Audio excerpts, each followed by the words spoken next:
What's up, I'm Adam. And I'm Matt. Hi, I'm Barry. He's Barry and I'm Kyle. And he's Kyle, I'm Barry. What's good? It's Mike. What's up? This is John. Cool. And we're part of Sub Radio. And we are two of Sub Radio. And we're both in the band called Sub Radio. No, just the band. I couldn't touch you if I tried. I couldn't touch you if I tried. I couldn't touch you if I wanted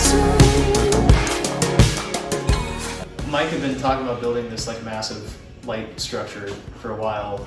I think we were looking at the 1975 stuff. Yeah, like while we were on tour, somebody was talking about making like a square of light. I still remember when we were talking about it the first time we were in the band, just saying, hey, what do we want to do as far as an image goes for this album?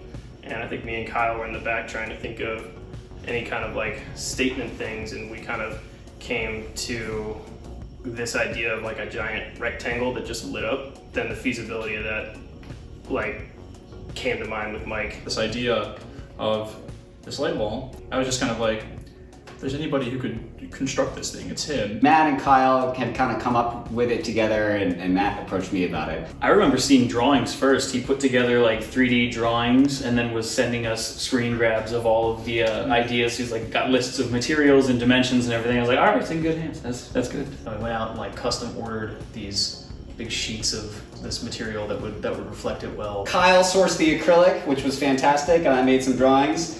Kyle saved me with the material in the front. John and Kyle came over and worked with the wood. It was pretty cool for me. I was sort of tangentially involved in every step of the process, but never fully. Yeah. So I like came over a few times and screwed some things together and like sanded down the acrylic in sub-zero temperatures. Oh, yeah, we did it in the winter. But now I get to say I helped. Yeah, it was like February. And you put it together and it looks kick-ass. This emoji times 4.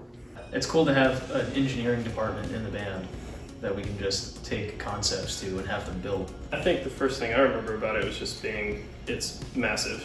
And it's also really heavy. If you try and move it, you cannot move it by yourself. We initially built it to be a photo frame, like a backdrop for our disco photo shoot and video.